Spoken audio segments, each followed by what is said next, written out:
Hey, welcome to the Film Threat Watch Party. Whether you're Jurassic or Catholic, it's time to confess to the Velocipastor.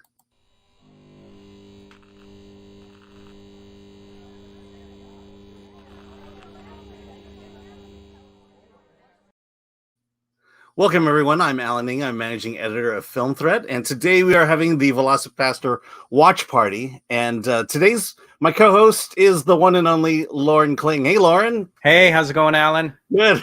Hey, Lauren and I have known each other for a very long time. We must be going on 20 years now, I think. Yes. 21. How are you doing? I'm doing really good. I'm excited. All right. Well, tell us a little about yourself before we bring in the rest of our crew. Let's see. I am a on-camera host and podcast producer. I hosted after shows for AfterBuzz TV here, which were TV show based. So I'm excited to join you to actually talk about and watch a full-length movie. Very good. Oh, and then Laura and I actually we did the whole podcasting thing together. That's right. We produced two interesting podcasts. Yes. Are they still available? To change your life, right? Yeah.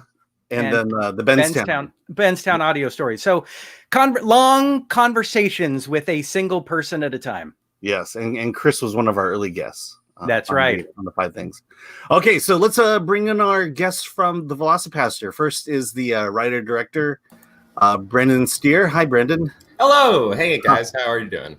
Good. All right. We have a producer and cinematographer. Is that right, Jesse? Yeah, that's me. That's all the things that I've done.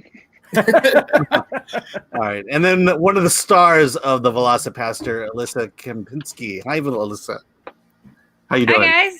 I'm fine. Okay, so the way this works is the Velocipastor is available on Amazon Prime.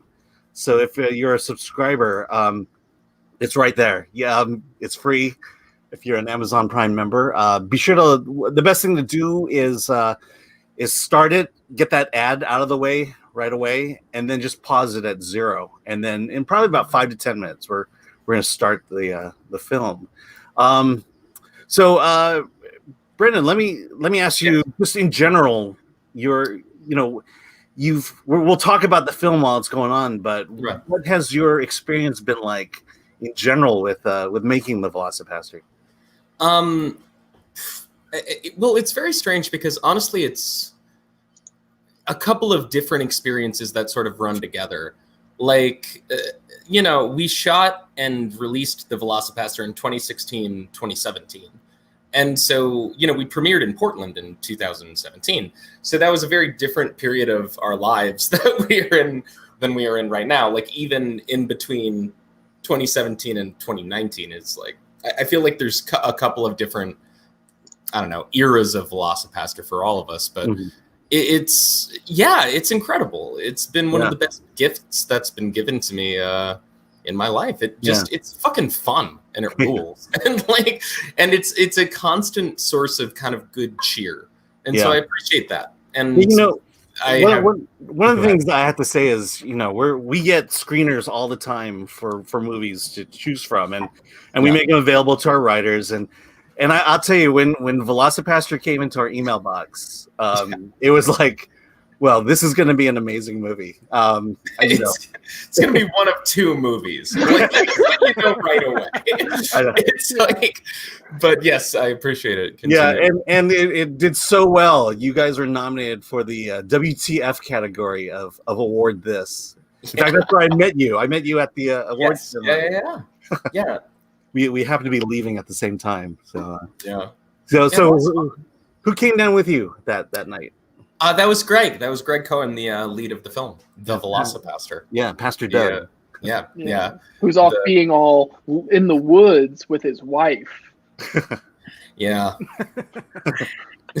We sent all of our actors to the woods. This weekend, we were just like, get out. I know. Well, it was once one of the safest places to be, and then Jesse knows why it's not. Let's see. Well, Alyssa, we'll come to you since you're going to be joining us just for the beginning half. Let's see. I think your mic's off, but Yeah, I'm actually in a cabin with my parents, and they're walking around downstairs quite loudly. So Oh yeah, I'm trying to play it cool right now. yeah. Fortunately, you can't hear them. I think okay. Well, let me ask you this: how did you get involved in the project? Well, yeah. Let me ask you that first, and then. Well, I met Brendan through one of my college friends, and we made his first feature together, Animosity, as you may notice, discreetly behind him in this poster. And then he texted me and basically was like, "I wrote you a part," and I was like, "Okay." And it was definitely a different change of pace than it was before. Animosity was a serious movie. Yeah, it's a bummer. It's a good movie, but it's a bummer. But we were friends. We made it happen. Yeah. Awesome. Yes. Okay, and you enjoyed the experience so much that that when this came along. I mean, honestly, we were a bunch of college friends. Just we were like getting off of making like silly student films, and we happened upon some money for this. Like, I mean, I'm sure you've maybe heard the story. If not, Brendan can tell you, where we just like got this budget, and I mean, it's a low budget, but for us, it was first time we've had money ever. Yeah, it was double the budget we had for the other one. Honestly, the 30,000 is double the budget we had ever had. So we were just sort of, I think excited at the possibility of. Like you can go full length now. Yeah. Well, Animosity was a feature too. Oh, it's okay. Yeah. And longer. That's wow. That's actually true. Yeah. But yeah, it was. I think that not having to worry about, kickstarting it was somehow just really exciting and liberating. And Alyssa's right. We just sort of went for it. That was the fun. There were no consequences if it was silly this time. We just had the money. Okay. So listen, let me follow up by asking you specifically with the Velocipastor, how has it changed your life? I mean, it has and it hasn't. My life my life is still the same, especially now, like subjectively so. It's been the same for 6 months. But I think I got a lot of nerd cred. I think that's a good way to put it. The whole time working with my manager, and I kept being like, "Hey, I did this movie," and he's like, "I don't even know what to do with this. I don't know how to like." She. This is a great freeze frame. Yeah, I was gonna say this is the face I want everybody to remember. All right, let's see. Oh, let me just go to Rachel Buter's online with us. Hey, Rachel knows you, Lauren. Yes, and she misspelled my last name, which is a wonderful introduction. Oh, there she is. Oh yeah, hey, welcome back. Jesus. That was a great freeze frame. Your parents are downstairs probably laughing, going, "Yes!" It's primo, Alyssa. It's really good. That was. We have a drinking game here. Every time somebody freezes, you have to take a drink and then you have to recreate that look. Yeah. I can't wait to see. Oh no. I know. I would say it's got to be your new profile picture. Yeah, it's very mid sneeze. Like that's the vibe of it. Is sort of flattering. Good. Yeah. Okay, so, before we begin, Jesse, let me ask you about your feelings about the Velocipastor. I've never seen it. I'm really excited to finally watch it today. What about my feelings towards it? I love it. It's been, like Brent said, a gift that keeps on giving, and just anytime I get the reminder on my phone of like this event happened 3 years ago, I'm like. It's been 3 years, goddamn! But like, dang, like, truly one of the best experiences, and I hope we'll one day be able to recreate the vibe that we had on set. All right. Okay, so here's the part where we get things going. Velocipastor is on Amazon Prime. What you want to do is you want to pull that up. Hopefully you've done that already. You got to get through that opening ad. But once you do, set it at 0, and I'll count us down. So I'll just do the 3, 2, 1 play. So here we go. 3, 2, 1 play. Okay. So let's just get the obvious question out first. But I would assume the title came first. And, yes. Yeah. So where were you when the title came to your mind? And and how did it balloon from there? Yeah, so I was in film school when it happened. I was texting my friend walking in between buildings in Manhattan, and I was trying to text him just about dinosaurs, like any self-respecting college-age American would. And I texted him something about velociraptors, and my phone auto-corrected to Velocipastor. And you know, this was like 2011. This was when Grindhouse had just come out, and like things like Machete were taking off and things like that. Like the idea of making a short film trailer was still really cool and like novel and fun. So to me, at least. And so I did that. I made in 2011 a short film called The Velocipastor. And yeah, expanding that took like 5 years. And then we got this film, which I wrote in 2 days. So, you know, somewhere in between 5 years and 2 days is what it takes to create this, I think. So 2 days, that means you were experiencing writer's block at some point. And, yeah. Yep. for about 13 hours when I slept. I was yes. You know, it's this hard. Is the longest tilt up shot I've ever seen in any motion picture. He was not supposed to leave that in. I didn't know what to do at one point. I was just like, okay, he didn't call cut yet. I'm just gonna keep going, and then he just left it in. That's the only shot of this movie in my reel too. So yeah. You know. So Jesse, are you a cinematographer by trade, or was that just you were the guy who had the camera?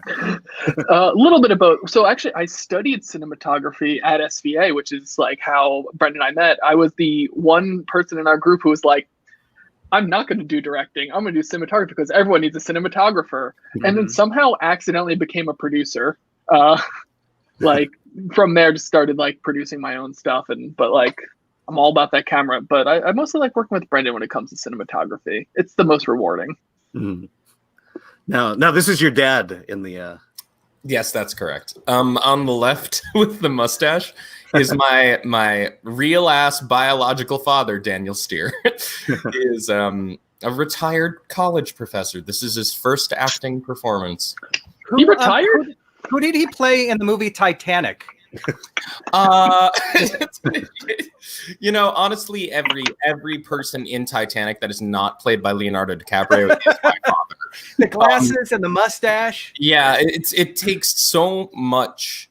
It's really the invisible work that nobody sees to create a cast of thousands out of Dan Steer. Yeah, it's real. Put that on the IMDb. Yeah, he was really good in this. I mean, was he just having fun with it, or you know?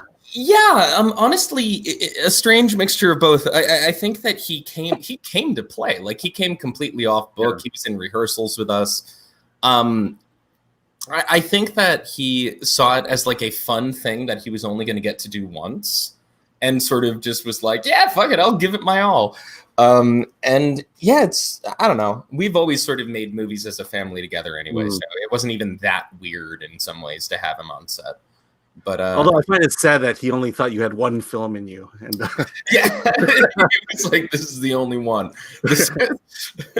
Also, we didn't have to pay him, which was great. We saved a lot of money in that department. Oh, there you go. All right, so yeah. Bobby. Bobby is actually the one who reviewed The Velocipastor for Film Thread. He gave thank you. Yeah. Oh, should I mention the drinking game, Alan? Yeah. Oh yeah, what is this? Yeah. So Pop Culture Shock. I don't know his name, but it's a popular YouTube channel. He did a drinking game where he watched the movie and then drank. So here are his rules. You take one shot for editing so badly on purpose, or two, something shockingly idiotic happens. That's the whole movie. Yeah. Oh, he gets drunk pretty fast. 2 shots. Okay. He does something a priest should not do. Okay. They randomly cut to China. It's never random. Or It's very important in the plot. it's clearly a T-Rex and not a Velociraptor. I don't even know if it's clearly a T-Rex. I know. And then one more. You have to finish your drink for every montage. Oh, I don't So think anyone's we've going to got- make it through this film. We've got two, and I got to say, these are some of the best montages. When I think of late 80s, early 90s TV shows, Saturday morning TV shows, these are among those fantastic montages. Thank you. I appreciate it. I love the montages. Now I think Rick, he's watching it on his. He bought the DVD. Oh. So Thank you, Rick. there's some big. That must be so there's some big bank there. Woo. Let's see. Those are kind Oh of yeah, rare Bobby wants too. to know. Okay, so the car explosion that didn't exist. Yes. So can you talk about that a little bit? Was it just an issue of the technology not quite being there yet? Yeah, that's the thing, really. No, what ended up happening was we had always intended to go back and shoot a car blowing up. We did. It was supposed to look stupid, but we were gonna have it be like a little car model or a Matchbox car or something, and we just blow it up with, I don't know, a firecracker or something. And it was always supposed to look amateurish and dumb, but we just kept pushing it off because we had to get the rest of the film working first. And when I was editing it, I noticed that consistent title card was the first time people laughed. Like every time like these were my friends and shit. They knew that it was very real. And there's just look at it and then you just see like it tells you what movie you're in for immediately out the gate. Yeah. And I think that it was just honestly kind of the cleverest way I could think of to do it. So after a while, it was a happy mistake, happy accident, I guess. Well, that brings up our sponsor, Storyblocks, who will provide tools and stock footage for your independent film. Okay, good plug. Are they actually the sponsor? Yeah, they actually not of this, but of film in general. Yeah. I like Storyblocks. Yeah, we all love Storyblocks. I mean, it's an invaluable tool. Oh, are we in China now? Oh yeah. Well, yeah. Did we take the drink? This movie waits for no one. This was a church, I think, right? This was yeah. This was the real church. This was a storage room. Yes. Alyssa, were you ever at the church for the montage? You were in here for the montage, okay? The church? Yeah. Yeah, because remember we did that one with the we kept trying to put the host in my mouth, but sexy. Of course, that was really difficult. Yes, put in the Eucharist, but sexy. Well, it was that, but also the other parts of the montage that aren't in the movie, of like all the banter that Greg and Alyssa were having, of just like reading the Bible and like reading like, well, who's who in the Bible is the book. Who's who in the Bible is one of the best props we found in the entire experience, I think. Yeah, you were definitely here. Okay. I missed the church. They were very sweet people. People have asked us before if the church was like, I don't know, how they felt about the movie itself, right? And honestly, they had zero problems. They were the coolest. They were excited about it. They were sort of like, yeah, come on in. Like, that sounds fun. And that's pretty much been the reaction to just about any, I don't know, religious organization we've interacted with making this movie. They've all been just the sweetest people. It's almost like people expect there to be a lot more. Oh, there's Alyssa. Oh, hey. Oh. What, did I go away? No, you're just on screen. Oh. You're in the movie. I didn't know I was supposed to put the movie up. Can somebody describe it for her? Alyssa, it's you and Frankie. It's you and Frankie Mermaid. You're on the street right now. Where you want me tonight, Daddy-O? You notice that I did a different accent for the first part of the movie. That was intentional, and no one notices that. And I'm really disappointed because maybe my accent wasn't good. I mean, it wasn't good. Like, no, I don't know. It's perfect. It's honestly just Keep talking. You keep talking. Yeah. It's like an improv scene, you know. I have a question that I wanted to know. When Frankie Mermaid, he seems to take off his hat to accentuate his name, but I didn't get why he took off his hat to say, "I'm Frankie Mermaid." Is it because... Oh, he just wanted to show that he had shaved the top of his head to be Frankie Mermaid. We just thought it was like a very grody thing to have in the character. Okay. And otherwise he was... That's Fernando. He was like the same age as the rest of us. He just shaved his head. Yeah, it's very true. Yeah. He showed up with a full I think I actually had a crush on him in the house. I never said this out loud. You've told me before, but it's an exclusive film threat. Wait, this is an exclusive right here. Yeah. Love Pen Blossom on the battlefield. Wait, did she? Oh, she almost froze. That was part of the drinking game. Yeah. Wait. Alyssa, right, I keep meaning to text you about this. I keep getting comments from people. A colleague of mine who does a lot of movie stuff was like, Alyssa steals this movie. Every scene she's in is straight up Oscar level acting, and clever, and just they had the nicest things to say about you. That's very nice. I don't know about Oscar level, but thank you. I'm not sure if I can take that compliment fully, but I appreciate it so much. Fans also love Alyssa's wardrobe. I just want to point that out. I see so many tweets about Carol's clothes that I always pass them along to Alyssa. Yeah. They're mostly all mine. You saw that jacket? Mainly the jumpsuit and the leopard jacket were mine. It's a good jacket. And we went through 2 pairs of heels in that scene, actually. Yeah. Because I broke the first pair when I was smashing the ninjas with it. Oh, hey, yeah. Guys, here's the costume. It's the costume popped up. This is it's a T-Rex, not a Velociraptor moment. Cheers. Cheers. Fun fact, this is supposed to be a different person, too. This is our buddy Alec Lambert from the band White Rope. Yes. Oh, really? Mm-hmm. Yeah.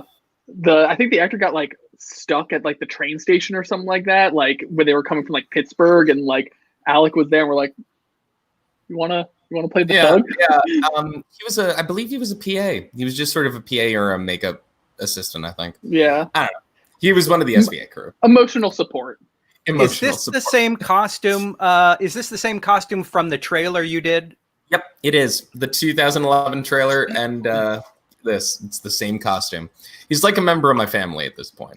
So it is still in my parents' basement. Wow. Now, in the original trailer, I remember there's a shot of the hand and it looks white and gooey, but it seemed different in the full movie.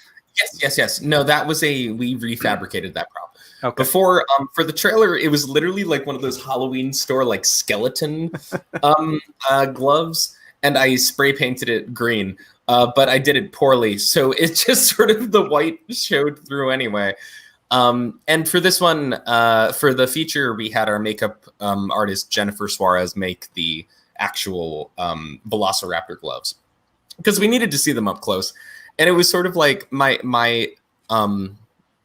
I don't know, ethos with a lot of the special effects in this movie was if it couldn't be funny, at least make it good or better. If there wasn't a joke there, actually see if you could make it work. And the gloves were part of that. They were made from welder's gloves, I believe. Oh, is that what she did? Yeah, it was welder's gloves that were modified and a bunch of makeup and effects added to it. Oh yeah, that sounds about right. Yeah, now, this is coming up is one of my favorite lines. It's the virginal confession between the two of them.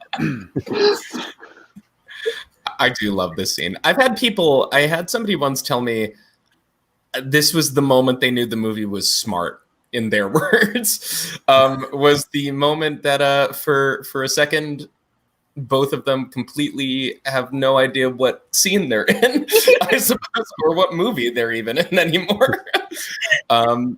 We filmed this at my brother's apartment in New Jersey. Yeah, he was in Jersey. Montclair. Oh yeah, it was in Montclair. My mom picked me up. I'm not always with my mom. I'm a grown woman. Alyssa got let out for the weekend by her mom, and we could finally film again. Yeah, we hear that we had to stop filming at 5 p.m. I also will say that zoom in on Greg, I have seen that as a GIF places now, and it was one of my favorite things to have come from this. Is that I remember in the script I wrote, Doug, what? In the parenthetical, Shatner. What? And when Jesse found the zoom in on him, yeah. Oh, I had so much fun. Like the zoom lens we had, you had to like, it was like cocking a shotgun. Like literally, like you move the barrel like that, so it'd be like time to zoom in. Clink. Yeah, I forgot that. Yeah, it's what gives us these beautiful, dare I say, buttery zooms on Gregory James Cohen up there, and even more in the woods here. Hands like a surgeon. What's been a cold day? All right. So Bobby says, given the shades of Incredible Hulk present throughout the story, was there a thought of giving Lou Ferrigno a cameo? What's Bobby talking about? Oh, there's that part where Doug's in the woods and he's. Don't worry about it. Yeah. Jesse, why don't you take this one? What did we approach Lou Ferrigno? No, I'm not even gonna guess on that. Yeah. Yes. He was too busy with Star Trek Continues. There it was. Jesse, what did you film with? We used the Sony A7S and a lot of vintage Canon photo lenses with adapters. I was wondering if you shot on film, Thank you. But the lenses definitely made it feel like it was like a college project where you were just using long lenses that hadn't been turned in decades. Oh, you'll see actual like dirt like on the lens sometimes throughout the movie where it's just like we're just like, this is perfect. There's a hair stuck in the camera on the sensor. Leave it. I saw it, and I am addicted to watching it. Honestly, I love the idea. They shot it on film. These dumb college students, like that's kind of like the perfect like vibe for this movie to have. Alyssa, we're actually in the woods right now, the day that it was raining on and off, and you have to kind of pitch the film to Doug. Yeah. Oh, yeah. It kept raining. Alyssa, what was that like to deal with all of us trying to figure out what to do in the rain while you and Greg had to chill with the suit guy? Oh my God, suit guy! I don't know if we've ever discussed suit. What house were we in? We were in like a weird garage the whole day. It was my friend John. Okay, I just remember hanging out. What was I doing that day? I don't remember. I remember you were filming the scene. No. I know that, but Jesse, I don't remember. But well, I remember Jen being upset that my hair keeps getting unfrizzy because in the beginning we wanted my hair to be frizzy, and then halfway through the movie we just totally gave up on that. That happens. No one even knows that the movie is supposed to be set in the 70s because we just didn't have any money, and we can't convince anyone of that. Any additional backstory on pre-med law? I don't know. No, not really. I just thought it was funny. I just remember writing the line. Sex workers are people too, my friends. It's true. Okay. It's true. Okay. Chris is watching. Lou Ferrigno would have been a great cameo. I'm genuinely like we did not have money for this movie. Like the idea that we, in the position that we would have been as at the beginning of the inception of the project, the idea that we would have thought anybody would like agree to it is like kind of ludicrous. The fact that we got Voltaire or that we had the money. Yes. Well, and that we didn't. Voltaire even volunteered for the movie. We didn't pay him, and it's like that's the only way that we could get people in it. That would be like, I remember my Uber driver knew who Voltaire was, and that was the night that we were going to premiere. And she like pulled over the Uber and like was trying to get Voltaire's phone number from me. This is real, actually. And I was so uncomfortable, and I did. Anyway, we did. Yeah, we didn't have money to get Lou Ferrigno. This was in my basement. This scene was shot in my parents' basement. I was going to say, because I haven't been in a confessional before because I'm Jewish, but I didn't know there was a lamp and a hat rack in a confessional. Oh, same. Also, none of us. Wait, Yeah, guys, for real talk right now, has anybody on this call been in a confessional? I have not. I have. Incredible. Oh, I grew up Catholic, and I went to the National Catholic Youth Conference, which my boyfriend's parents found very impressive when I was younger. Hey. Yeah, where they tell you if you put tape on your skin and pull it off, that's what it's like to have sex before marriage. I've heard that. They did that shit in Pennsylvania too. Yeah, the whole wait, what? Yeah. No, this is the thing. Yep. This is a Only thing. as a woman, though, of course. Oh yeah. Oh. If you give to somebody who is not your husband, it's like a piece of tape that has been stuck on something and taken off. And Like, it's like the worst feeling. I know. And like every person you have sex with beyond that is like another, the tape. The people don't want to use the tape after a while. It's like the most fucked up shit I've ever heard. Well, I'm glad this one's about abstinence anyway, so it all kind of works out. See, I grew up a Baptist, and so they told us not to have premarital sex, or it might lead to dancing. Oh, no. As long as you leave room for Jesus. Right? Yeah. Yeah. I don't know. I don't really know how that works. I'm with Lauren. We're just the two Jewish boys over here. All right. Oh, let's see. Chris wants. Hey, Velocipastor, what's up? Thanks, Chris. Let's see. Yeah, I saw a bunch of people say something about the orange dress. Oh, there it is. Yeah, here we go. Orange dress. So we just ran out of costumes, and then we were like, but really, what would he be wearing? And we're like, well, maybe one of Carol's outfits. And then we just put him in that orange dress, and it worked. That was on day. That was a decision we made on the day. We just didn't have really any costumes. it out. Yeah, almost every costume, a uniform. So it was very easy to replace all of them because they were like a priest or the soldiers in Vietnam or a ninja. It's like something that you can literally just go out to like a party city and be like, hey, we need ninja costumes. And that was sort of how like we kept it going. Alyssa's wardrobe was, of course, her own invention. And Let's see. It was like thrift stores too. A lot of thrift stores. Yeah. Crumb Montgomery, who I guess is a cousin to Salacious Crumb, that tape thing is real. That's how it really feels. Wouldn't know. I don't know. No. Lie. Yeah. Do we know what line? I don't know what line Bobby was referring to. Are we still talking about the tape thing? I think so. I think everyone is blown away by this. Yeah. It's real. Because it's a crazy thing to tell children. Absolutely a crazy thing to tell children. Yeah, and then the gore effects. Your makeup effects. Was that Did you have a huge budget for that one? How much? We didn't have a huge budget for anything. We had Jen, who was amazing, and she had a great sense of humor about everything, and she was fucking game, and it was great. Yeah, which she was my girl. Jen crushed it. She also just worked on Uncut Gems, I think. Oh, really? Oh, yeah. Montage. Yeah. Oh, good. If you're going to makeup, she's one of the teachers at the Makeup Academy, which is like a big New York professional makeup school. Like, she teaches it, so she's great. Oh, good. And I'm pretty sure we were way under her pay grade, but she was just like game, and that was why she did it.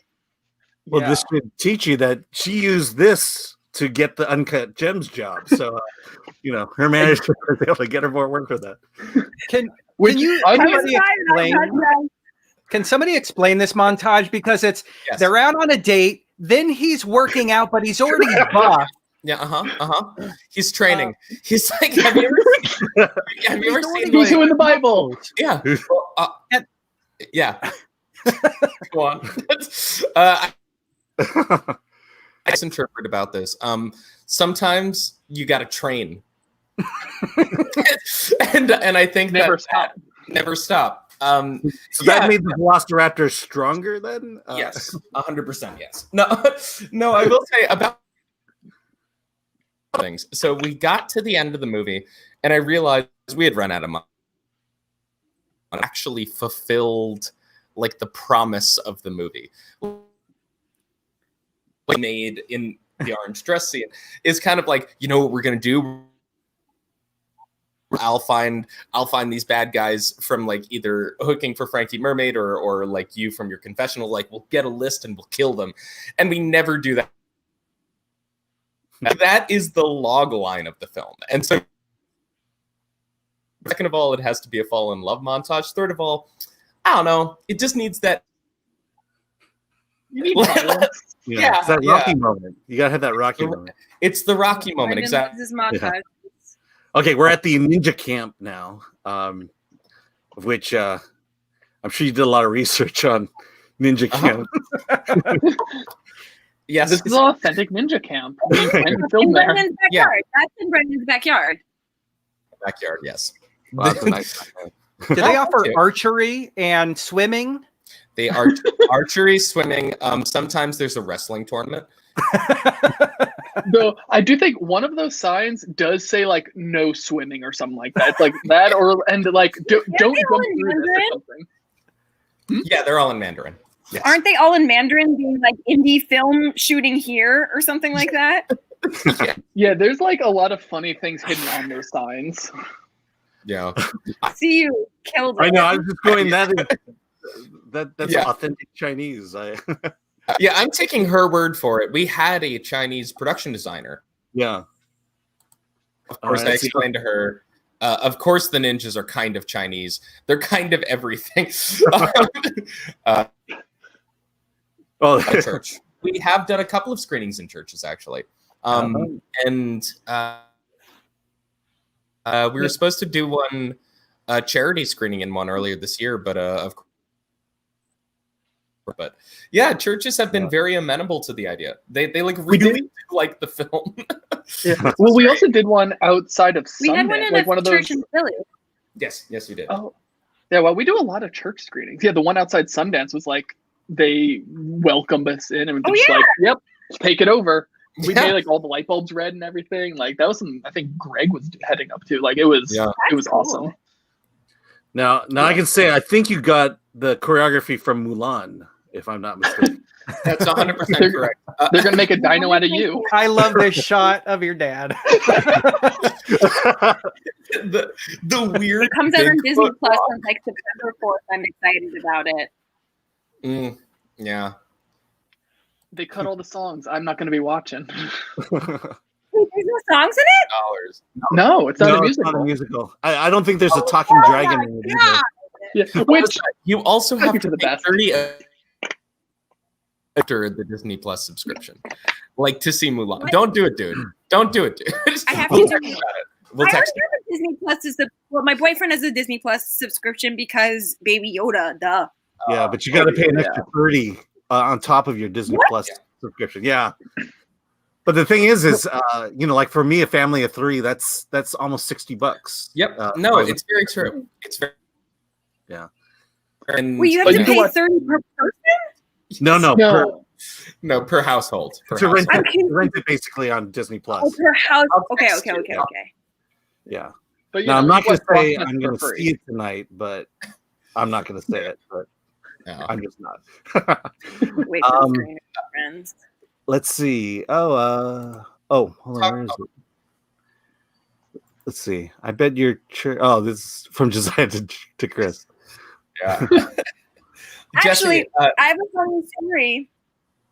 When we showed at that church in Philly, I was like, Jesse, are you going to say something? When we showed in that church in Philly, the my brother lives in Philly, so I went with my parents. That was the first time they saw it. And the guy who's running the screening called me, and he's like, "Is it?" He's like, the FX. It says insert FX here. Is this the right film? And I'm like, yes, it is. We had a lot of film festivals ask us that too, honestly. They'd be like, "Hey guys, we love the film. Like, you're programmed for like the third night. Is this the final copy?" and a degree of happiness. Jesse, this gel. I wanted you to talk about this gel. I love this. Me and Kurt, the gaffer for the film, we like took a bunch of gels and made a stained glass like cookie outside the room and just like made a custom one so we could just like blast it through and try getting this like moonlight through stained glass effect. And I legit love the way everything in Doug's room looks. It is also, if you look outside, it's goofy as hell because we definitely had lights like strapped to a balcony. Like there's maybe 4 feet of room outside of this room, and then just and then a plummet the floor. Yeah, this was on the second floor. And Kurt also played Goliath, who kills me at the end. Yeah, that is true. Wait, Jesse, are you in the film? You were the only people who's not in it. I'm not. No, you're not. Wow. It's also. Brendan, are you in it? Oh, you're the dinosaur. And I'm behind you when you do the sexy wafer. I am behind you. I forgot the sexy wafer. You are in that part. Yeah. Though I do have a cameo in the sequel though. So that's where I'll really shine. Yeah, that was a question I think Chris brought up, but yeah, is there a Velocipastor 2 coming up? There you go. Will there ever be a sequel? Yeah, of course. We want to do that. Yes. We are actually currently actively looking for funding for the next one. For the next 2, preferably, but at least for the next one. And possible a world to not return to. And quite honestly, I'm like proud of the I don't know. I've gotten a lot of messages during COVID of people that are very genuinely grateful and happy this exists, and that's made me feel very good about myself during COVID. And I want to keep inspiring those feelings in people. So yes, more. Excellent. Yes. We can also say the name of the sequel too. Oh yes, you do. That's public. So the sequel is called Outback Dracula. Takes place in 1880s Australia and has a Dracula in it. Mm-hmm. It's a spiritual sequel, kind of think like a Cornetto trilogy style. Oh, okay. I got very excited when you mentioned Edgar Wright. That's one of my favorite set of movies. Yes. Oh, same. Like that's kind of why we were like inspired with being like, let's do it like that. Yeah. Why don't we emulate people that we actually really? All right. So yeah, Nick is. Thanks, Nick. Thank you. We are too. Yes, we truly are. Yeah, maybe. Hey, you guys, I have to go. I was supposed to only stay a couple minutes, and I've been here for 40. I have to leave. I love you all. We love you, Alyssa. Thanks for coming, Alyssa. Thank you so much. I could keep watching the movie, but the funny part is I didn't even know I was supposed to put it on, and I haven't been watching it at all. I've just been watching you guys. We love you so much for doing that. Yeah, be sure to grab that profile picture. Yes. I can't wait to see it. All right. Say hi to your mom and dad. Say hi to your mom and dad. I will. And happy birthday to your nephew. Oh, that was it. Nephew birthday's on. Yeah. All right. Sorry, I'm still not very bound. Oh, wait. I think I can. Oh, shit. That's actually how you're supposed to do the webcam. Jesse, can you DP Brendan's camera? He seems to be having problems. I like. I don't know what he's doing. This is why I shoot the movies. Oh no! Fuck. But now you're a little backlit. You're just really. Also, I like that you're wearing an Animosity T-shirt to match the poster behind you. I'm getting coffee. You should have been prepared like me by having a bunch of different drinks all at once, like Neil Hamburg or some shit. Alan, how often do your guests leave, like during the movie? Well, you know, sometimes the host will leave. Well, thank you for not doing that. Oops, there we go.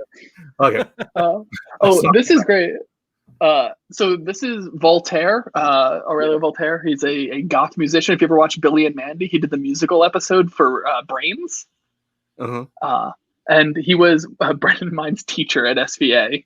Oh, wow. Very, very talented musician, amazing stop motion animator, and like he's just like a cool dude. And we just thought it'd be fun to have him in the movie. Are those prosthetic ears, or did he really do that to his ears in real life? Those are surgically altered. That's like not even a bit. Those are straight up his ears. It's okay. Just perfect for the and role. Then there's even for the role. And then there's Father Stewart looking angry again. I hope he's in the sequel. I think that's great.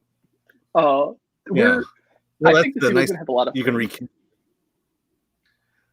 Oh yeah, this is another one of my favorite parts. The I suppose it's Vietnam, or it's a good old Vietnam, another place in Pennsylvania, and this is also that's Dave Sokol, who was Brendan Mine's roommate in college.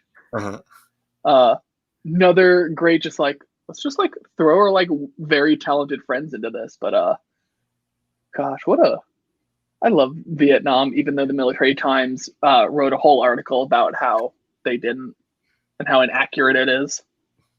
Yeah, I mean that fence right there.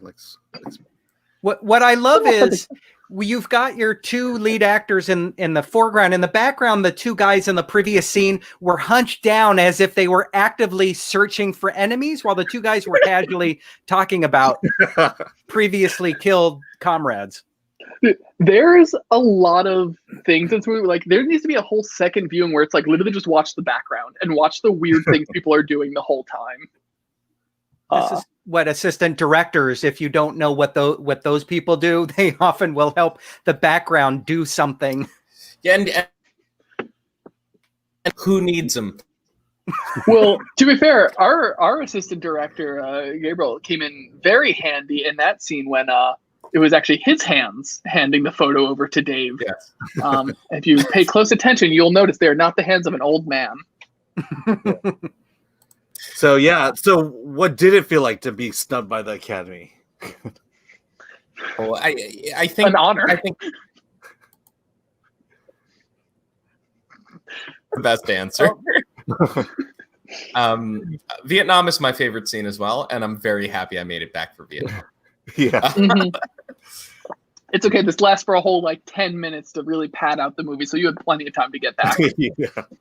And what you do to your poor father in this scene? I mean, first the wig and the yeah, the wig, and I remember Jennifer also touched up his mustache, so he has like slightly extra blonde in there, and he does look younger. I will say that. He's still smoking a cigarette. Oh, this is where I finally realized the film was a goof. Up until this point, I was like, what is wrong with these people? Honestly, like being stranded halfway between those two feelings, that's like, it's kind of what this movie is. It's like they're just as. Oh my god! Wait, sorry. Oh, yeah. I like the fact that when he can't think of what else to write, he just writes ... as if like he's going to erase it or something. You just can't stop. You have to put. Well, that's the thing. It's like with this movie, there were so many little decisions like that. Were so. People will ask you that as the director, and that's usually like the busy work. That's the work that you're like, oh, I don't know, maybe just like we'll get somebody to write that note, and then every time.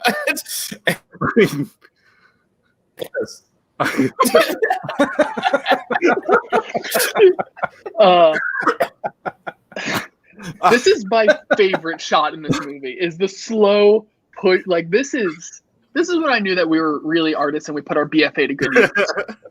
One perfect shot. I don't think we can do anything for her now. Stand there like that, and that's slow. Yeah. Where is one perfect shot when you need them? Really? I know. Truly, this is that was.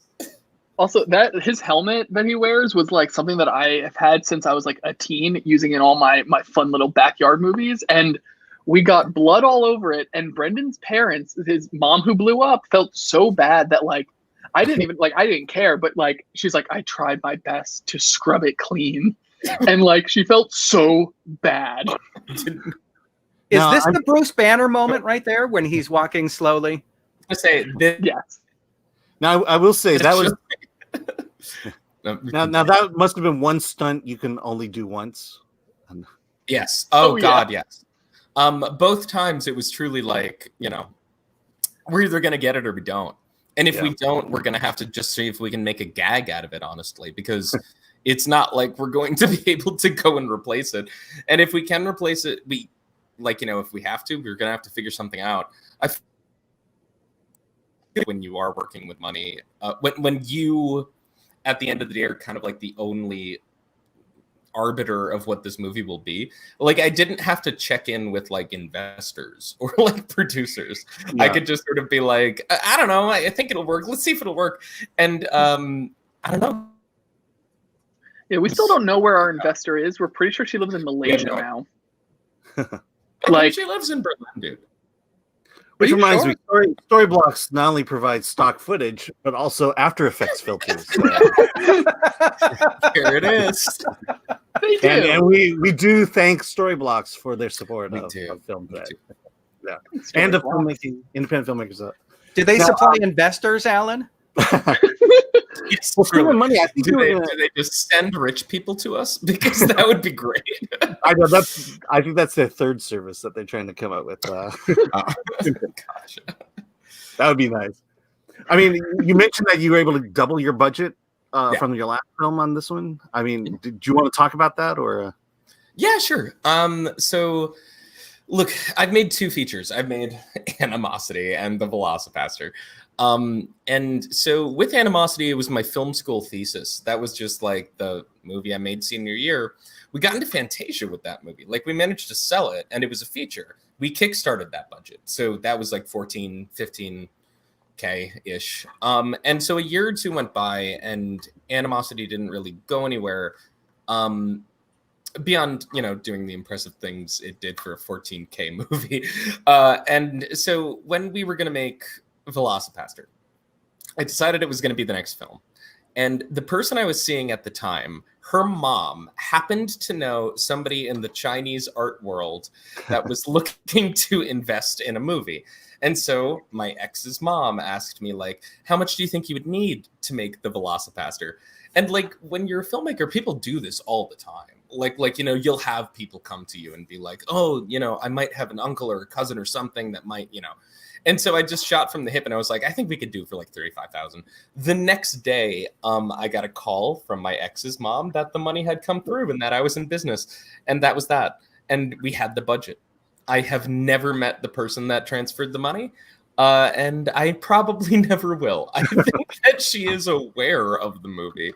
She followed us on Instagram. We desperately tried to get it to her and she never responded about anything. No. So, you know. Thank you. So, CC Brendan, Jessica. Yeah. I do want to know, do you ever regret not asking for more? I should have said 50. I think it would have made my life a little easier too if you said 50, but you know. I know. What's weird is your story's not unique. I've actually heard that of another movie that made it through. But yeah, just you know, I show up at a screening at the Newport Beach Film Festival. And there's all these Chinese people in my screening, and I'm like, "Are they the right movie?" this is Asian night, but this is the only non-Asian movie being shown that night. And someone had invested in someone's film, and they were all there. Strange. I mean, it's great. I'm so grateful she did. It's like, I have a buddy who keeps telling it's something that like one day I'd love to do this, maybe for like the 10-year anniversary of Velocipastor. He's like, y'all need to make like a documentary where you like go find her, go find your investor, and just like make a mini doc out of it. The doc at the end of the day is us presenting her with a Blu-ray of it to be like, we have delivered the finished film to you. Yes. Okay, so Tommy wants to know your Venmo so he can funnel money. At more dinosaurs. Don't actually do that. That probably exists. That's someone else's account. Yes. We we do joke about setting up like a Ko-fi or something like that to be like, hey, if you keep pirating our movie, at least throw us a couple of bucks. Yes. You can pirate the next one. All right. Yes. Did Voltaire bring his own candles for that? No, we incredibly good question. He did bring his own wardrobe and he did make up his own satanic chant. Those candles were purchased at the magic shop we were filming at, which was a magic shop in Stroudsburg, Pennsylvania, called Shooting for the Moon. They rule. They're really sweet people. So give them money. Also, that scene was completely lit by candlelight too. We Barry Lyndon the shit out of that. Yeah, hell yeah. We've seen Barry Lyndon. Yeah, I still have your Blu-ray of it actually. Yeah. We're at the sex scene. The Dino Blood Vision. Yeah, Bobby loved the Dino Blood Vision. Thank you, appreciate it. This is my second favorite scene in the movie, honestly. This is the other one. My favorite review of this scene is what it's like this is like Paul Thomas Anderson, like only Brendan Steer can make this or whatever. This it's so funny because I found the storyboards for the scene and they were sort of I had sketched like the outline of the frame and just sketched in all the little frames around it almost like it was a comic strip, and it's just this fucking rat's nest of arrows pointing in different directions, being like they're moving in like this, and it's so I just got done doing it for the sequel actually. I was stuck forever how to top this, and I think I figured out how. I think I got it, and people will just have to wait and see. But yeah, most of this was found in editing. It was just found once we had the footage, and I knew I wanted to do something with frames going, and I found the song, and I'm very proud of this. It's definitely the sequence that took the longest to edit in the film, because it was the only sequence not like painstakingly storyboarded. Probably. It's also an amazing track by Matt the Band. Actually, I got their shirt on. Aw, rocking classic shirt of theirs. The complete coincidence. Now it sounds like you're friends with all the musicians, and I mean this song is just amazingly. I love this shot right here. Yeah. Oh, thank you. This was I think another time that we used the stained glass gel. Like we were just kind of like moving it and shifting it around like lights and. Yeah, we were just holding it right up in front of the 1K, I think. Yeah. Yes, we were friends with these guys. Jesse actually directed and shot the music video for this song. What's with the bronze statue? A sex scene? I just thought it was a cool shot. I looked at my wife. I'm so happy people see it. I don't know if anybody is ever actually taking that moment in, and so it was. I had that shot just in my B-roll bin. In Adobe Premiere, and when we got to the sex scene, I was like, "It's your time, buddy." My World War I soldier statue. Yeah. I think that was from the first time that we filmed the mom and dad exploding, because we actually shot that scene twice. Yes, no, you're totally I think it was just right. a cool statue we found. Yeah, and it's sort of like when you're making a film like this, it's sort of like take pictures, like take video of basically anything you see in the location that's cool, because maybe I'll use it. I don't fucking know. Why not at that point? It's so we adhere so closely to the storyboards that you always need like a couple of extra things to knit it all together. You need the glue. So yeah. Bobby and also really it's just very funny. Bobby really loved your movie. You got that 8 out of 10 from it. Okay. Tommy wants to know, Brendan, your Instagram. I am at Brendan Steer, BrendanSteere. Very good. And then Tommy also wants to know, my fraternity is having movie night. I'm showing them vlog. Tommy, that fucking rules. It is a great movie for that. I'm very proud of that. Honestly, I'm just watch it in a group. People is that it, even if it's just you and one other person. Okay, so people and saying things. I like to call this one out, but ninjas don't just stand up and wait for a fight to happen. they follow video game logic. The video game. Idle animations in the fight, and you got to do one-on-one. Otherwise, it's not going to be fair for the player, guys. Come on. I'll say so. The dude who is one of the ninjas and like choreographed it, Ryan Napalm Wagner, owns like a studio, I think, in Pennsylvania, but is like a world famous like b-boy dancer. Yeah, or like break dancer, like that's correct. And he was looking to get into like doing some stunt choreography, and like was like a cousin of someone, so like we ended up connecting, and this is just like one of his buddies. Yep, yeah, all the ninjas that help him with the dojo, and they really leapt in through a window for this. Yeah, and they are all wearing masks. So so everyone wear your mask. Oh yeah, there's an amazing image. So there, someone, not us, like I don't know who set up, made like an r/Velocipastor, and I've been seeing memes on there, and one of them was like, "Sam the White Ninja will wear his mask, won't you?"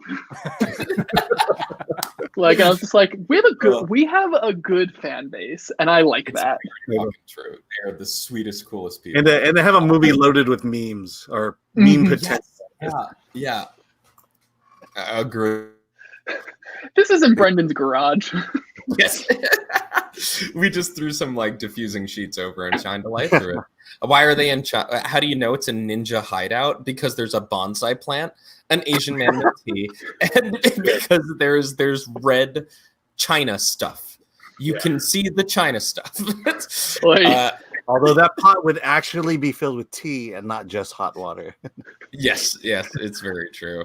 I don't know why it was just hot water. That is, I see you really fucked up on that one. You know, it's give and take really with the realism in films. You got to tell your narrative, you know. Well, it's clearly a commentary. Did your benefactor know that you were going to have Chinese elements in the movie? Yes. No, she did. She okay. did. Do you think that was part of what intrigued her? Yes.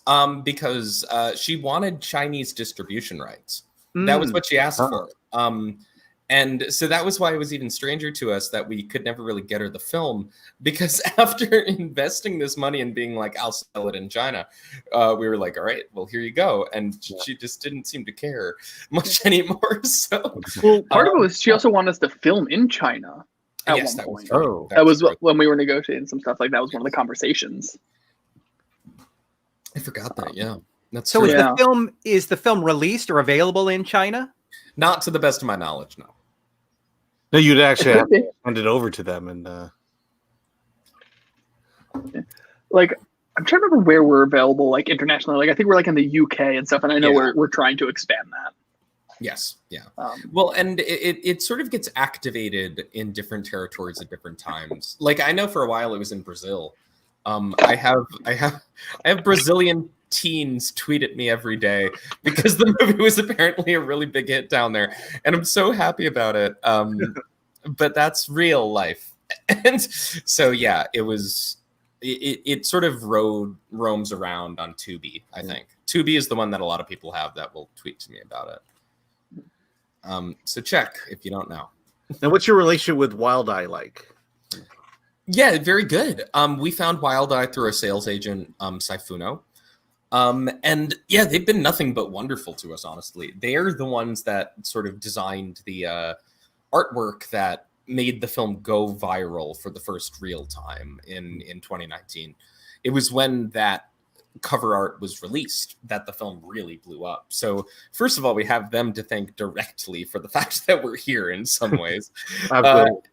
And yeah, they've been wonderful. They're really sweet guys. Were you laughing at really hard? Yeah. Also, this map was really hard to light on fire. We had such a hard time. We all ironically got really into vaping during the making of this movie. So that's why the smoke comes out. We ran like some fish tubes up and Sam's sleeve. Did a straight up fucking vape trick to get that smoke. It's like, you know, we got those juicy clouds. Like the homages were there. Vape life. All right, Bobby needs friends in Australia want to see it, and so Oh, great. It's on Amazon Prime, I think, in Australia. Oh, okay. Amazon Prime. I'm pretty sure it's on Amazon Prime or Tubi in Australia. I'm pretty sure we're there because I've heard a few people in Australia comment on it. Or they just pirated it. I don't really know. Yeah, I have no idea. I think it's Tubi. I think we are on Tubi there now. Yeah. Aw. I know. This is just a sweet theme. And they color coordinated too. Yeah. That's how you know it's love, really. That's how you know it's the third act. Yep. Yeah, that's a better way to put it. Yeah, so Rick saw it on Tubi and saw it with all the gifts before all the gifts appeared. The gifts are spoiling surprises. Yeah. It's okay. The movie just can't spoil this movie. I was going to say, honestly, one of the things, I mean, first of all, yes. But also, one of the things I like the most about this movie is that it actually gets better when I watch it again and again. And I don't know why. I enjoy it more the more I'm sort of bludgeoned over the head with its nonsense. It's like, I don't know. I see more things every time. It's fun. So, yeah. Those gifts are advertised. Yeah, I mean, when I first read Bobby's review, that's when I went and watched it. And, because there's a level of comedy you expect when you read a title like this. And, it's like, wow, they got it right. They got the comedy right. And thank you. There's a trick to being silly, and it's so easy to get it wrong. Yeah, I agree. It's something in like intent and tone that's really hard to hit. And like the whole I'm your brother thing here. It just comes out of the blue, but it just it worked so beautifully right here. It inspired by every anime ever. Where, the second to last boss is always a long lost relative, because why the fuck wouldn't it be? And I think indulging in those weird, but what if yes? What if that is what we do in this moment? Can you do that for 18 seconds and make it funny? And Yeah, and there's an earnestness about it in the sense of, you never tip off a joke was told. Like the sword here that falls. Yeah. Don't worry, we've stuck it back up. It was that way the whole time. You can really see the ninja's idle animations in the background here. Oh, and then the shoe fighting. Yes. There you go. Jesse and Greg square off. You'll see what I mean. That's great.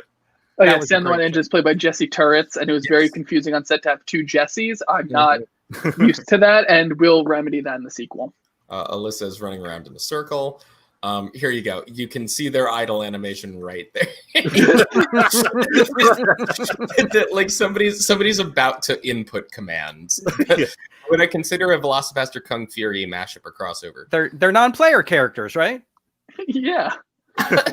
We're just waiting. I don't know if I would. I love Kung Fury, but I feel like they're I don't know. I'd have to talk to them. They seem fucking awesome. We've talked to them once or twice before, and they seemed very cool. But no, it is one of the few that I could actually see. I agree. Working. I agree with that. Yeah. Let's see. The final review of the entire beast killed me. Okay, yeah, we're almost there. Yeah. Strap in if you've never seen it. So what is the blood? Is this the? It's Brendan's blood.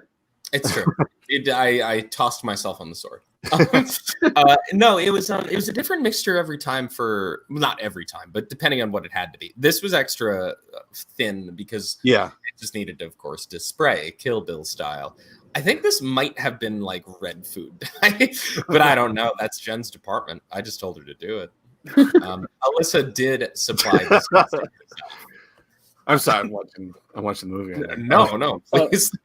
This happens every time. We'll just get caught up, being oh man, let's watch the movie. Yeah, here you go. Boss battle coming. This is Kurt. This is Kurt Voltman. He is the gaffer for this film, and also happens to be a giant, so he got cast in the movie. That we were like, hey, Kurt, you're tall. You're qualified. well, I believe also Ji-Chang, the man who plays our main villain in the film, tried to buy Kurt. He came over one day, and I still don't know why he said it to Brendan, but he just says, I buy Kurt. I bought him.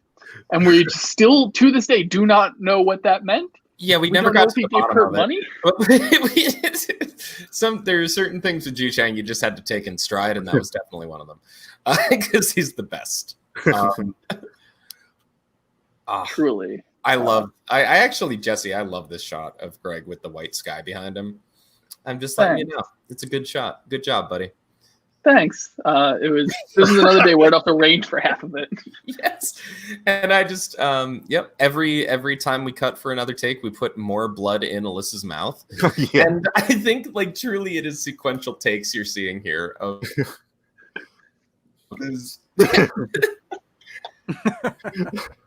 it's so good. I love this moment, honestly. I know. I like how it's sprayed, how the blood is sprayed on his face. It's yeah. It It's creates very actually, like, kind of a cool pattern, honestly. On him. Did you say if these two leads, if they had any martial arts training or anything beforehand? No, not really. I mean, they're actors, so they're trained how to move. Like, I think Alyssa took some dance for a while, things like that. But they certainly, and Greg is a fitness instructor, so, like, he had some idea of how to do it. But neither of them practiced martial arts. No, Okay. They just had to drill it with Ryan. Yeah. Greg loves CrossFit. It's true. You should follow his Instagram because he posts a lot of it, and it's always very fun. He has a mustache now that looks very good on him. Yeah. Josiah, we talked a little bit about this. You guys do use different blood for different effects and different how you use it. I'm fairly certain we did. Like, I'm actually not an expert on that part because very often it was just sort of unleashing Jen to do her thing. But yeah, I think there was different. I do like know. the bucket of blood on your father. The truest movie blood we need for that. Yeah, like that was straight up like that was like the classic corn syrup kind of mixture. And this, I believe it was even more washable. That was like one thing that Jen was like really, really hyped on, was being able to bring that. Hey, you can see how tall Kurt is here, by the way, when it cuts to the ninjas, that he's a head above everyone else. But they're all kind of just slouch, like, yeah. Give us some lines, something to do. What time is it? Perfect. Yeah, here we go.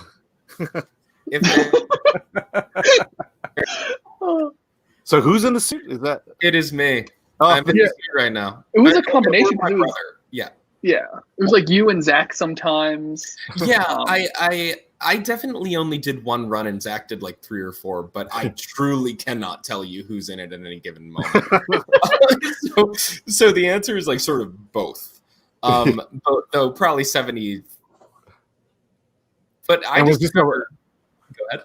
And this was a bot suit, or was? Oh no. Well, sort of. We commissioned it with Pennsylvania tax money, because.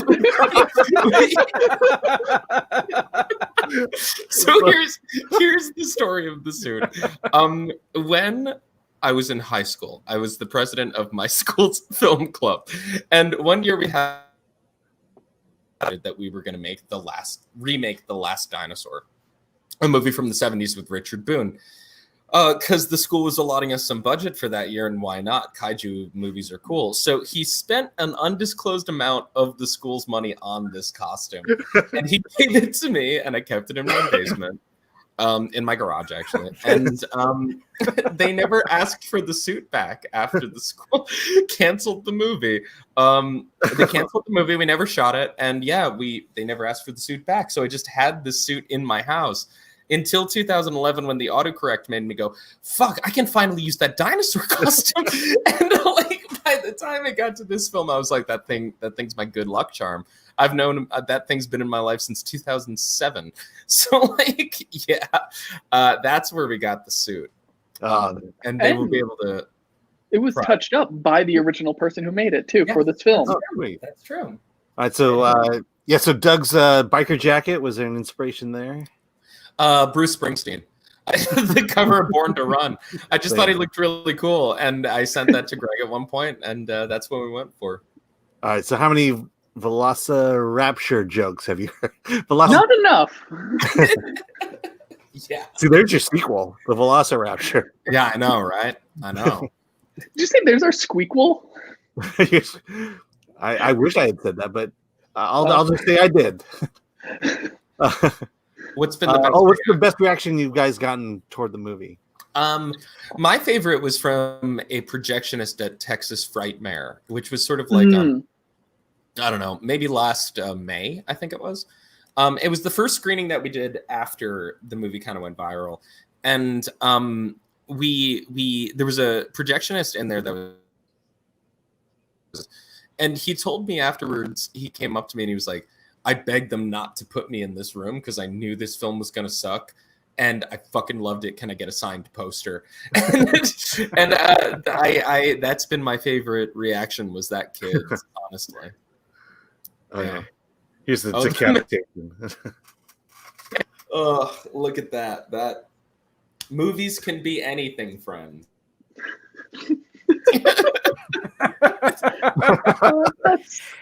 I missed that head prop. That was something I picked up at a thrift or a yard sale. And you look like Brendan.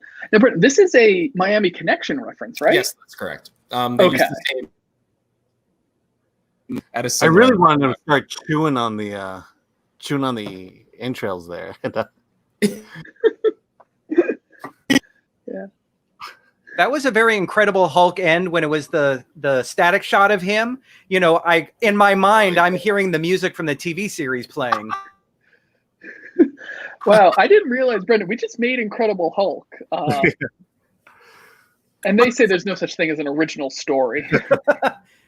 No, this whole scene. I mean, so who's your doctor here?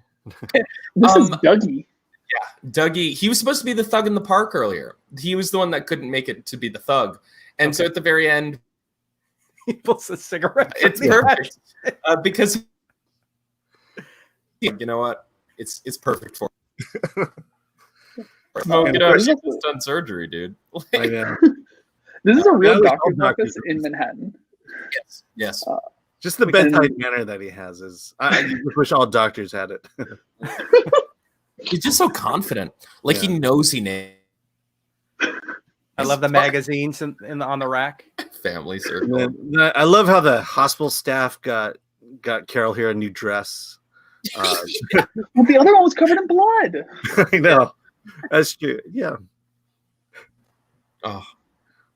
And then they got her hair and I'm fine. I'm fine. I was told to so happy I stuck to my guns and did not. I love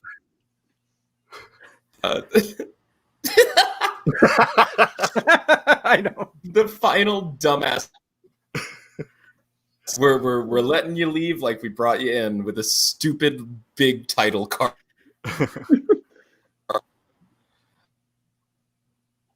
And car as the opening credits too. We only had this picture car for like 4 or 5 hours.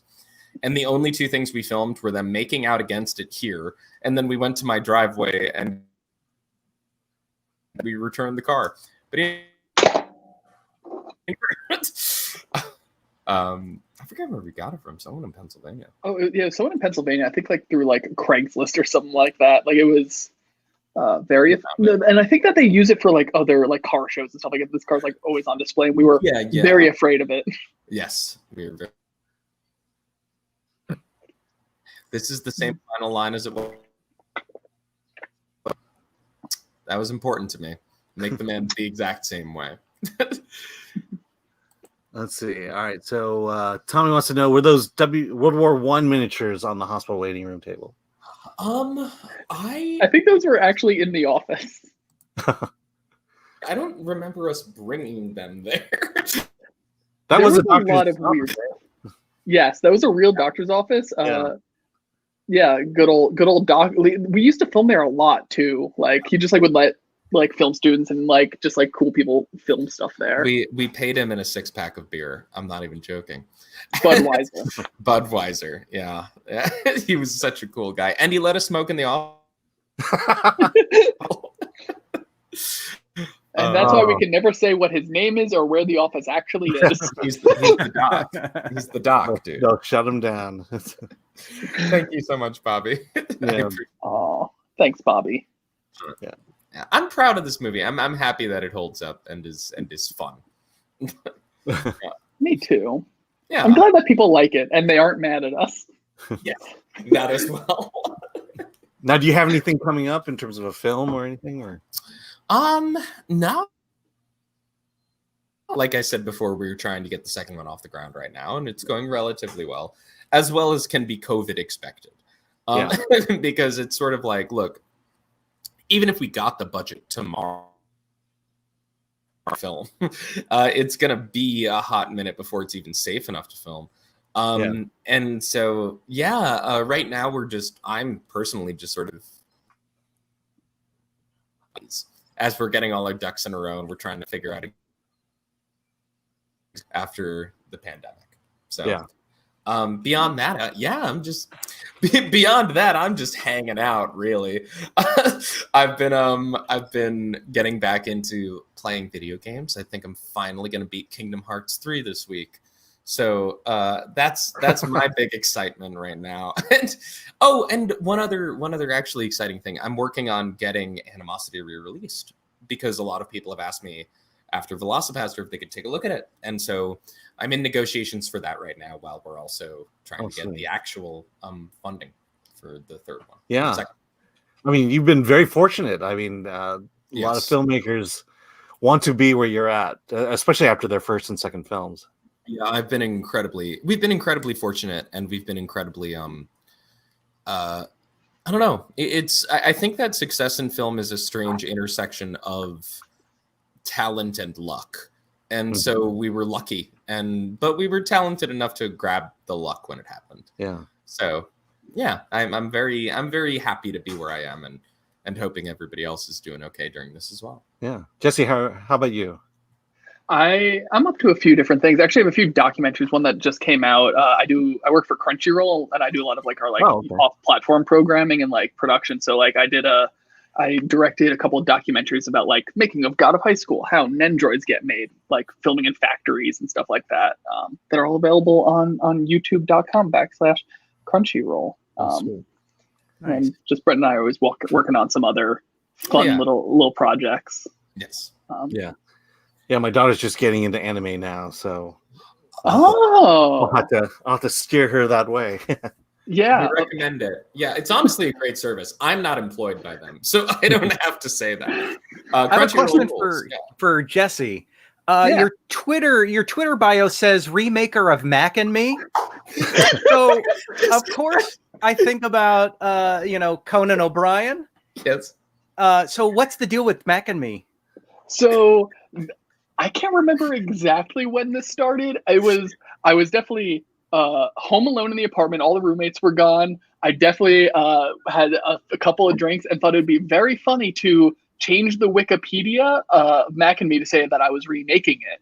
And that spiraled from there. It got added to IMDb. I think a couple of news sites picked it up. It got Jesse hired.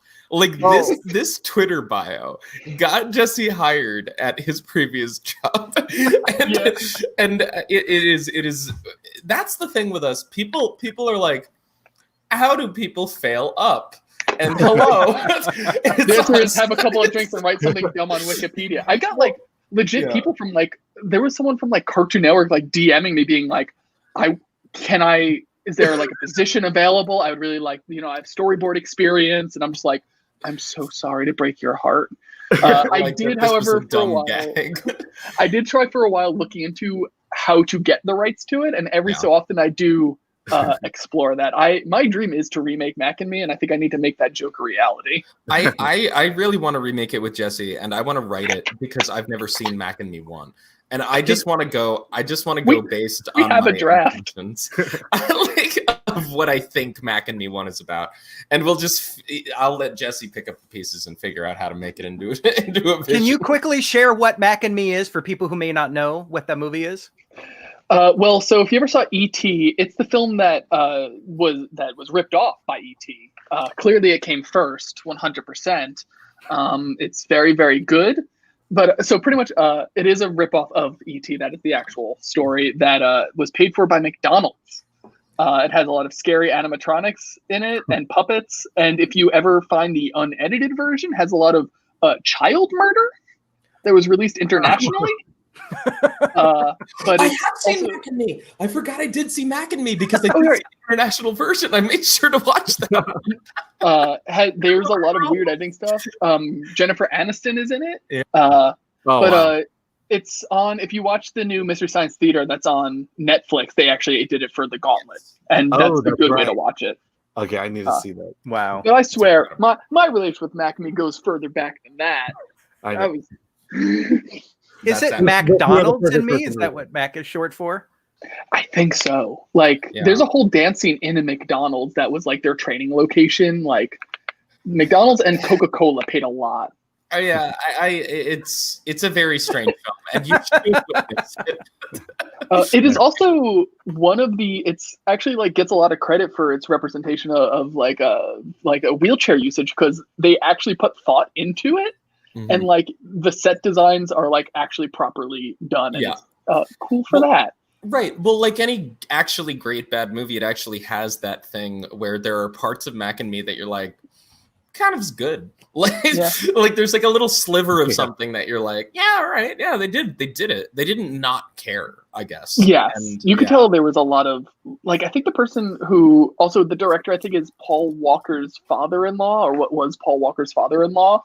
I did not know that. And I could swear it's the same director as Tammy and the T-Rex.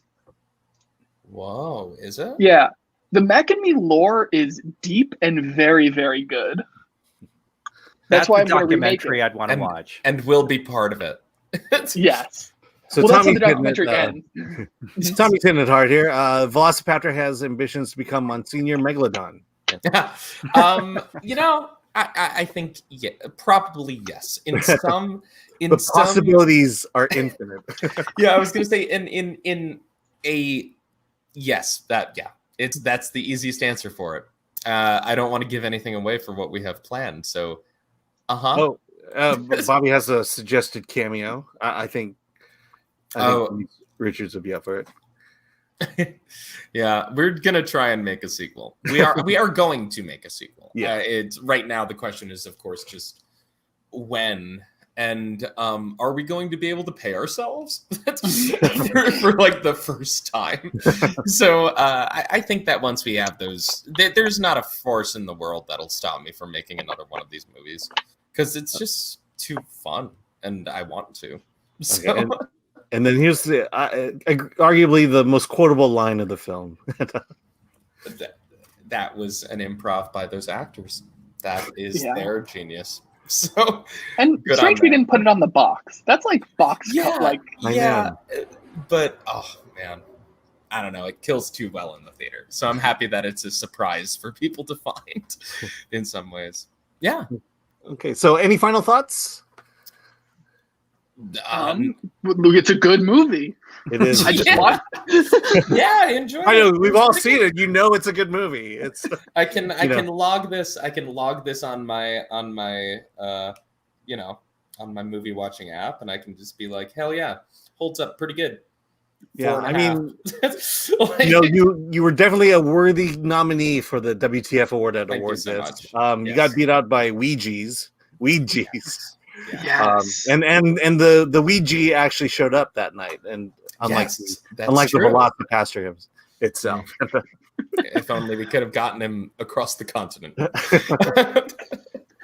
But yeah, no, we were very happy to be there, and I'm happy that people. Thank you for putting this on. This was super fucking fun. Yeah, thank you for having us. Oh, you're welcome. No, this has been great. Well, one thing Brandon, why don't you tell us your socials, how we can get how people can get a hold of you? If they want to get in contact with me, I am at Brendan Steer on everything. I'm just BrendanSteere. If they want to follow the Velocipastor, all of our socials are branded the Velocipastor, like it's one word. At Velocipastor is a real priest, and he seems very nice, but he does not isn't interested in talking to you about our movie. And yeah, I'm those. Two accounts exist for Twitter, Instagram, Facebook, all of that. So if you want to get in contact, you'll find me around. Yeah. All right. And how about you, Jesse? On Instagram, I'm at Jesse Gouldsberry, and on Twitter, I'm at DreamWorks Film.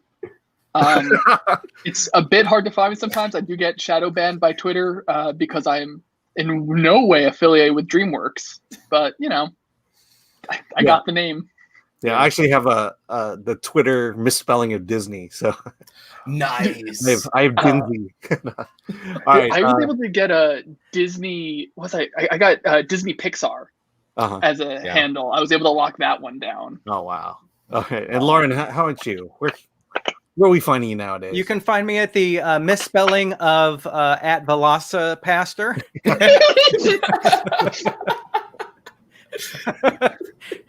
You can find me online at Instagram is the only thing I'm on this week at Lauren Kling, LORENKLING.